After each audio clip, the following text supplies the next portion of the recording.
This is former Indiana basketball player Brian Evans, and you're listening to Indiana Sports Beat with Jim Coyle.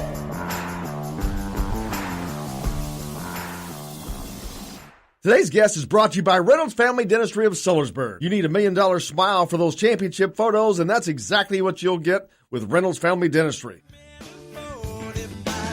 Just another way to survive.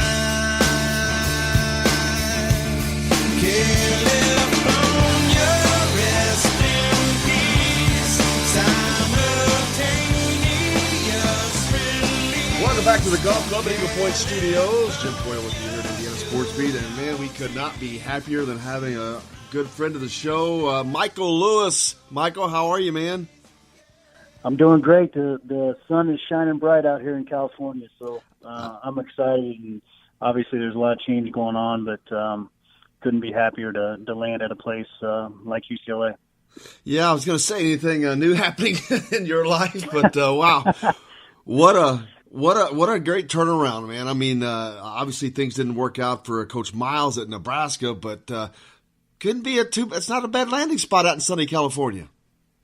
No, I think you could probably find some worse places. You know, this is pretty good, but it just it's obviously a great opportunity for me. And anytime you get join a university and a program like UCLA that not only with the athletics but the outstanding academics that they have, and obviously everybody knows about the history of the basketball program and what they've been able to do on a national scale as far as national championships and all the great players. I mean, there's too many to even start naming, and just what the program means to those players, what the program represents, and to be a part of that, is very special.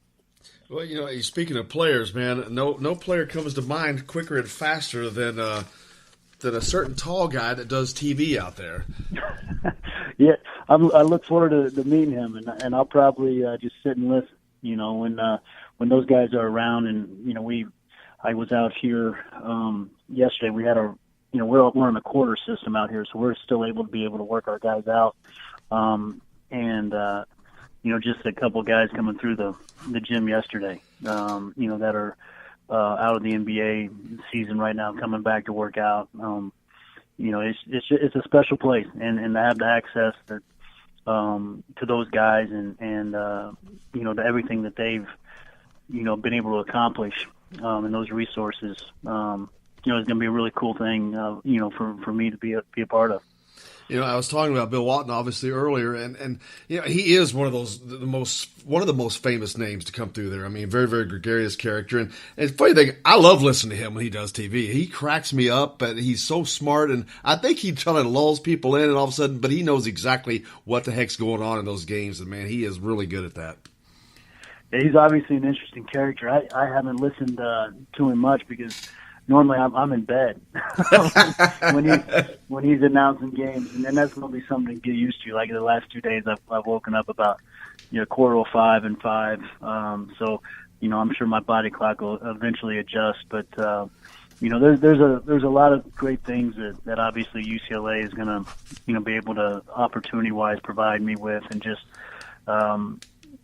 it's just really cool when you're able to you walk. Just around the campus and in the facilities and the practice facility, and then obviously Poly Pavilion and the Athletics Hall of Fame. Like, you just realize that how many really impactful people have been a part of this campus. Well, we talk about college basketball, obviously one of the most iconic programs. You come from an iconic program in Indiana, but UCLA and John Wooden, that started back in the late 60s, and they won all those national titles, 10 that he won. Of course, he's from Indiana. And then you had the previous coaching regime there, that's Coach Alford, from Indiana, and an IU connection. And then you have what a connection between Indiana and UCLA. Yeah, it's kind of strange when you mention it the way that you just did, but I feel so lucky, to be able to play where I played, and have that experience and feel the way that I do about the experience that I had in Indiana, and then to be able to coach out here. When you talk about college basketball, I've been able to do some really really fun things. But to be able to play at Indiana and now coach at UCLA, you're talking about two of the great programs, and so I know how lucky I am. I get it, I'm just excited to get to work. And you get to coach under Mick Cronin, who left Cincinnati to go out there, had a great run there. But he's one of those up-and-comers, man. You knew that something big was coming for him as well. And UCLA, it worked out for him to be out there. And, of course, it turned out for you to be. How did that come about? Well, I first met Mick when I was an assistant at Eastern Illinois, and he was the head coach at Murray State before he left and went to Cincinnati. It was the first time that I met him. We competed against each other, and then when I was at Butler, we played a Cincinnati team one year at Cincinnati. Just kind of being in the same geographical area there for so many years, we would always run across each other recruiting and things, and I think there's always just been a mutual respect there, and honestly, this kind of came out of the blue for me. When you get let go from Nebraska, and all of a sudden you wake up in the morning, you find yourself with nothing to do. You end up cleaning out your garage with your wife on Good Friday, and you get your phone buzzes, and you get a random text message from Mick.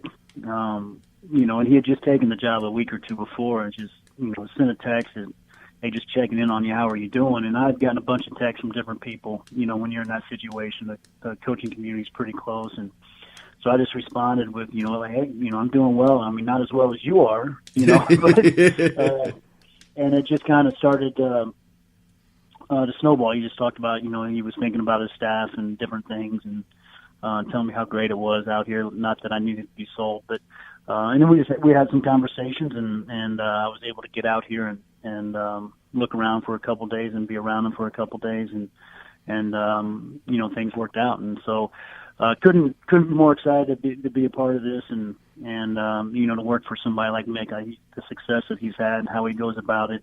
I think he's been in 9 consecutive NCAA tournaments, which I think he's one of 5 or 6 coaches in the country that has a streak like that. And so it's another opportunity to work under obviously a very good coach and learn and continue to try to grow into what I'd like to become.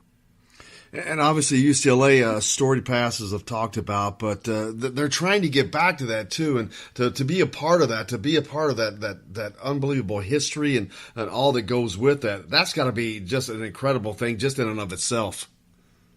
Well, you can feel it, just walking through campus and walking into the facilities. You can feel the tradition, and I think you also when you work here, and I'm sure it'll hit me more and more, but you feel a great deal of responsibility, to the program, and to do things the right way, and to win at a high level, and to build this back up and have the type of success that they're accustomed to, because you do. I understand, what it's like to be a former player at Indiana, so I have a small understanding of what the former players feel for this place, and so I do. I feel some responsibility to have some success and to do it the right way, and to find, the type of individuals that will represent this place the way that it is expected. And UCLA, although they haven't had the success that they want to here of late, they're still had a ton of players that come through there that have gone on to the NBA, and just they continue to produce a lot of talent. Yeah, the list of NBA players, obviously former, but even current, is amazing. And the impact that UCLA has out here in the West, it's huge. I mean, obviously they can recruit nationally, but when you're just talking about the West, you talk about UCLA, and right now it's Gonzaga and Arizona, and Washington's kind of getting it rolling. But there's no reason why we at UCLA shouldn't be able to put ourselves in position to recruit the best of the best, especially here on the West Coast, but nationally as well. We not too long ago, you had Chris Wilkes that was out there, a kid from Indiana. Mm-hmm. Ed Schilling was there coaching under Alford before he came and joined Archie Miller's staff. Is Indiana one of the places, obviously, you plan to recruit? Well, I think we can recruit anywhere. I think when you're at a place like UCLA and have the tradition and the history and the resources and everything that this place represents. Like I've said before, I think I don't ever think you limit yourself to anywhere you can recruit. So I think we're going to try to go recruit the best of the best and find guys that fit here academically and can represent UCLA for what it needs to be represented for, and that's the history of excellence. And you've got the Lakers and all that goes with that stuff out there, and the Showtime that they used to have. But it's a different environment, basketball and otherwise. And I've not spent any time around the UCLA program, obviously, but it seems like a much different environment than, say, the Midwest. Well, I mean, I think you're going to find that whether you go to the East Coast, the Midwest, the South. I think each area kind of has its own little niche. And I'm sitting in my office looking out the window and there was definitely not any palm trees in Lincoln, Nebraska. And so, it is different, but, there's NBA guys, across the sidewalk in the men's gym here at UCLA working out all summer. Our guys have access to play pickup games with them, obviously, and that's not even touching upon just the UCLA pros and the alumni. There's a reason why, everybody wants to get to LA and spend their free time, when they have the opportunity. It's a beautiful place. Campus is unreal. The facilities are great. So it's a unique opportunity for our guys to kind of be around guys that are doing what they eventually would like to do and to see the level that they have to work out to get there. I've only been around our guys for one workout, but was really impressed, not only with their abilities, but just who they are as people and how well spoken they are. And, it just kind of, I think, represents a small piece of what UCLA stands for. And you speak of the guys that you got. Obviously, recruiting season. Is recruiting already set for the season for UCLA, or do you guys have to get at it right now? Well, we have one open scholarship, and I don't know if we're going to fill that or not. I think maybe if the right situation came to us, it's something we might explore. But I'm pretty fortunate in that regard that you're not coming in as a new staff and need to sign 6 or 7 new players. So the roster is pretty stable. We've got to tighten up a few screws here. With some accountability things, and they let Steve go early in the year. Anytime you have that type of change, things can get a little squirrely at times. But we've got good guys. We tighten up a few things and have a good summer and enter the fall the right way, and we'll be okay. But I've been very impressed with my interactions with the guys in our team so far. You talked about doing things the right way, and that brings to mind all the stuff that's been going on, the FBI corruption trial and all that. How difficult has it been to be out there on the recruiting trail with all that stuff going on out there? Well, I don't know how. I mean, it is what it is, and it's something that we've known that you've always kind of speculated things have been happening like that for a long time. So it doesn't really change anything. I think it, now that it's brought to light, it's disappointing. You care about the game that you represent in college basketball and what it can do for so many, and yet we're damaging our game for the top 1%. And giving our game a bad name, and we need to protect our game a little bit better. We need to do things the right way, and it starts with us as coaches. But I also think it's starting to trickle up to athletic directors and presidents that, when there's things going on at your institution, you need to protect that as well and set a good example. And until it gets cleaned up, it's not going to change. And I'm not. We'll see what the fallout is from the recent trials and different things, but we're at a real crossroads, and we've got we've got a little black eye here, and it's unfortunate because college basketball as a whole, I think, does a lot of good for a lot of people. And when you're out doing it the right way, like you guys do, and I know that you do, always been a stand-up person, is that do you see that people are now more gravitating and appreciating that more when you're going to these homes and you're talking to parents or you're talking to kids? Well, yeah, I think you've always seen that. There's always been kind of a divide, and it's something that you can get a feel for very early on in the recruiting process. And each experience is different. Each kid you recruit, the people around them are different. And we're talking about a very small percentage. This is not, but you are talking about some of the top guys that represent your product, in college basketball. So it's always something that you've been aware of. You can kind of navigate your way through it, and it's like anything else. And in any industry that you're in, any job, you got choices every day.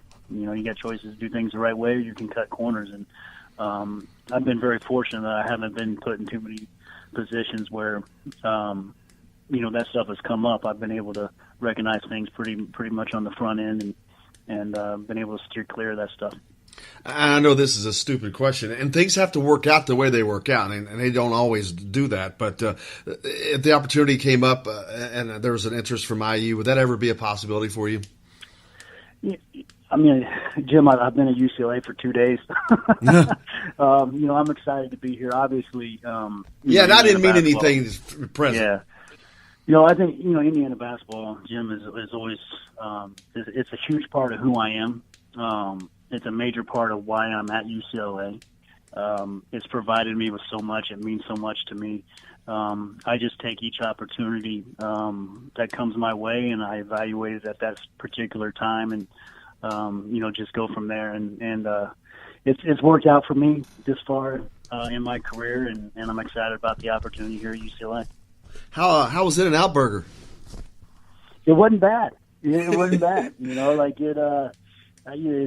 You hear about it, you read about it, and so I took a little walk down there last night to see what the big deal was, and it's not bad. It's not. I mean, it's a fast food burger and fries, but it's pretty good. I'll be honest with you. I did the same thing when I was out there. I love coming to LA. It's one of my favorite places to visit. But I'm a Whataburger man. I love the fries and all that, but it was all right. But I'm a Whataburger guy. I've lived in Texas. I've had the Whataburger.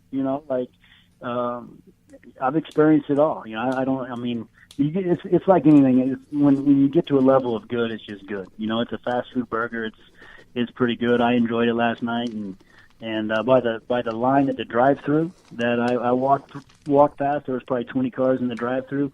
I think they're doing okay out here. Yeah, that's the one thing that did amaze me. The place I was at that time, they were around the block for the drive-through. Yeah. I'm like, okay, this must be incredible. I'm like any other guy. Like, I like me a good fast food cheeseburger, but I'm not sitting in a drive-through line for 20-25 minutes for a burger. No, me either. I'm not doing that. Hey, my good friend Kevin Brockway from CNHI Papers joins us a lot, and he's the guy. He covered you when you were at was it the Sea Dragons in Florida? Oh yeah, down in Fort Myers. Yeah. Tell Kevin I said hello. He was great. I spent a little time really right after I graduated Indiana. Even before graduation, I went down there. I was actually done with school, and this kind of like a little.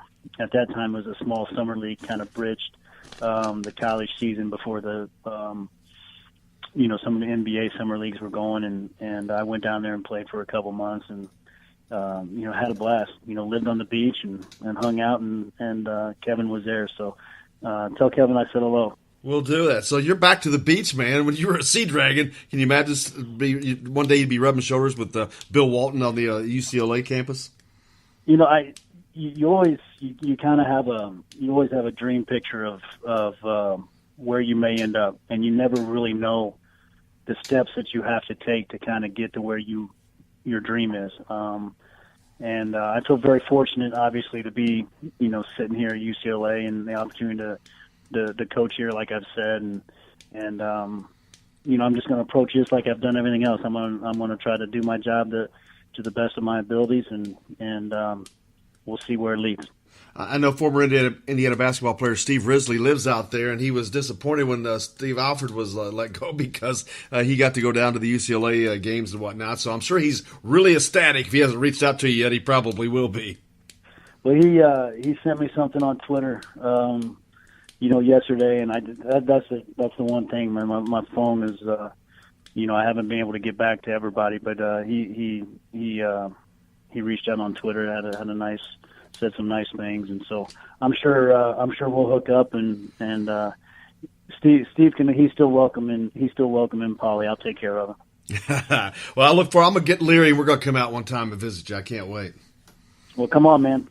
I got a quick Bill Walton story for you so you can get prepared if you ever go to lunch with him. I was working as a youngster for CBS Sports during the NCAA tournament one year, and I was the runner. I'd just go do whatever they needed, and I'd go get lunch one day. And you got Quinn Buckner, former IU guys. Hey, give me a grilled chicken sandwich, this, that, and the other thing. And everybody's along the same lines. Of course, Bill Walton says, Jim, can you find me a tofu burger? Yada yada. And I'm like, I was in Louisville, and I'm like, man, I said, I'll try, but I'm in Louisville. And I ended up finding one for him, but he was a pretty amazing character.